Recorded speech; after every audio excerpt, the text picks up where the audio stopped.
That was the best Raw after WrestleMania in years and years. And could we be seeing a new version of Evolution? Because last night it was heavily teased. I'm Ben Allison, you're watching Allison Analysis, and here are my top 5 key findings from the Raw after WrestleMania. In at number 5, I'm hyped to see John Cena and Randy Orton run it back one last time. This match is undoubtedly not going to be a 5-star classic because the matches they had were never 5-star classics, and obviously they've gotten a bit older now, but it will certainly be ridiculously nostalgic, and I am hyped. As a kid, when I watched Monday Night Raw, it felt like these two were fighting each other every single week, and I will admit at times I did get a little bored of it as a kid, but now I'm just really want to see it again, I really do. And I also love John Cena's promo last night. In my opinion, that was probably his best heel promo since the actual turn happened.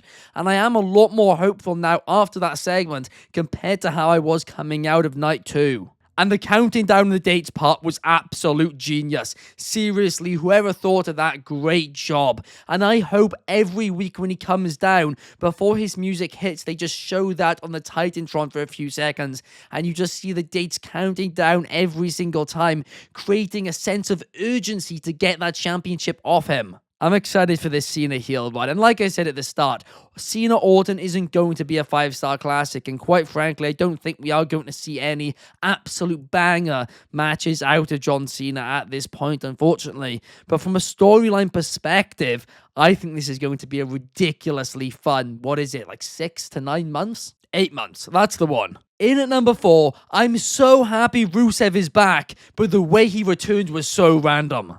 Truthfully, the fact that he returned by attacking the Alpha Academy is a really worrying sign. I mean, it shows no creative direction, which is worrying considering that was the exact same issue they had towards the end of his last WWE run, and the exact same thing in AEW as well. I mean, WWE's roster is so ridiculously stacked right now, and there's so much top talents down in NXT as well. And with SmackDown going from 3 hours back to 2 hours next month, I am really, really worried a lot of people are going to be lost in the shuffle and benched. Hopefully I'm wrong about this. Maybe the plans are just for him over on SmackDown and there's a storyline waiting for him there, but they just wanted him to appear and to debut or re-debut on Monday Night Raw after WrestleMania. If so, obviously it's completely fine. But right now, I'm a little bit worried. In at number 3, Becky Lynch's heel turn was genuinely a complete shocker. But truthfully, I'm all in on it. I understand people are frustrated at the fact that they basically hot potatoed the Women's Tag Team Championships, and I understand that. But if Lyra was both the Intercontinental Champion and one half of the Women's Tag Team Champions with Becky Lynch, I'd be quite worried for the Intercontinental Championship, and that's something which I didn't really think of until last night's Raw. And the women's mid-card belts have already kind of been a little bit of an afterthought. Both were left off the WrestleMania cards, which I absolutely hate. But the fact that now Becky Lynch has turned heel on Lyra and they are seemingly going to be feuding over that belt, well, that undoubtedly is going to bring a sense of prestige to the championship. And like I said yesterday, I've kind of been a little bit bored, or not bored, but it just felt like Becky Lynch has always been in the world title picture for the last 5 years now, right? Which is why I was happy she was going after the tag team championships and she was now going to be in a tag team.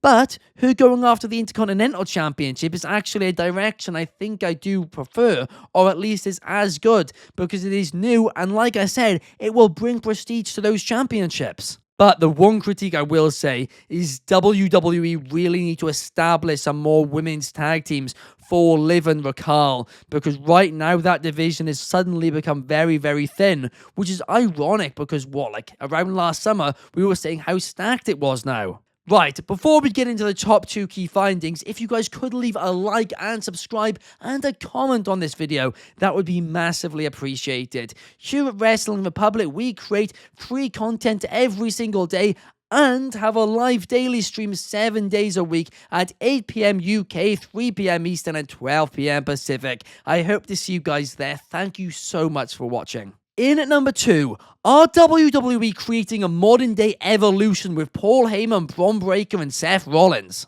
And if they are, who is the fourth man? I mean, Heyman is clearly Flair, Rollins is Triple H, Breakker is, I guess, Batista or Randy Orton, but who will the other one be? Personally, I'd say the leading contenders, at least in my opinion, are Carmelo Hayes, Omos, or Austin Theory. All three guys are young, all three guys have a lot of potential, and all three guys are massively underutilized. So this could be exactly what they need to elevate their career to the level it should be. Alternatively, they could go down to NXT and pick up somebody like an Obafemi or a Trick Williams, and that would be cool too, and then the faction would be undoubtedly stacked. But the fact is, they have really talented young wrestlers on the main roster who aren't being utilized, so my preference would be to utilize them first. And I do hope this is going to be a new version of Evolution, albeit with a different name or whatever. But the fact is, so many of WWE's top stars just over the last few weeks have been saying they've only got a couple of years left in their career. So WWE need to establish some new younger stars quite quickly, and a faction like this is literally the perfect way to do it. I mean, Bron Breakker became an overnight main eventer. And in at number 1, could we see Roman Reigns and CM Punk team up at Backlash? Seeing both Reigns and Punk now have to be forced to put their issues aside to try and destroy this new alliance of Seth Rollins and Bron Breakker at Backlash, well, I would be all for that. It's a fantastic storyline coming out of WrestleMania. I mean, honestly, I expected Reigns and maybe even Punk to actually take some time off following WrestleMania, so the fact that they're sticking around for this, I am really thrilled about. Someone said the other day that the time after WrestleMania is the worst period of the year to be a wrestling fan, and honestly, I could not disagree more. Obviously, Mania season is the best time, no denying that and no arguments about it, but the post-Mania season is honestly my second favourite time. It is a reset, there are so many surprises. And if I did have to choose a worst time of the year, personally I'd say it's between SummerSlam and Survivor Series. I mean, there are still some cool moments there, but that is when there is the most dead space, I reckon, and kind of filler shows throughout the entirety of the WWE calendar. But overall, this was the best Raw after Mania in years and years, and when it comes to surprises, maybe the best ever. We saw a fantastic Cena promo and then Randy Orton shockingly take him out. Rusev returned. Becky Lynch shockingly turned heel on Lyra in a heel turn I definitely didn't see coming. We saw Io Sky versus Stephanie for care for like 10 minutes or so, and that was a banger until, of course, the interference. And then we had that insane Gunther and Pat McAfee angle as well. Pat McAfee literally sacrificed himself for Michael Cole, and it was awesome. And then, of course, Bron Breakker shockingly joining Paul Heyman, joining Seth Rollins. That is how to end a show. I mean, it's kind of felt like for the last few years, pretty much every Raw after Mania has kind of been a little bit of a letdown. It's never reached its expectations to the point where I have publicly said I feel like wrestling fans expect too much from the Raw after WrestleMania. But this year, well, they absolutely delivered and surpassed expectations. So overall, I'm going to say this was a banger of a broadcast. The top marks I can give something cute Wrestling Republic. A thoroughly entertaining show. And I hope you guys enjoyed it too. And I hope you guys enjoyed this video too. If so, please leave a like, subscribe, and comment down your thoughts below. And I will see you guys in the next video. Have a fantastic Tuesday. And I hope you've had a great weekend. Peace.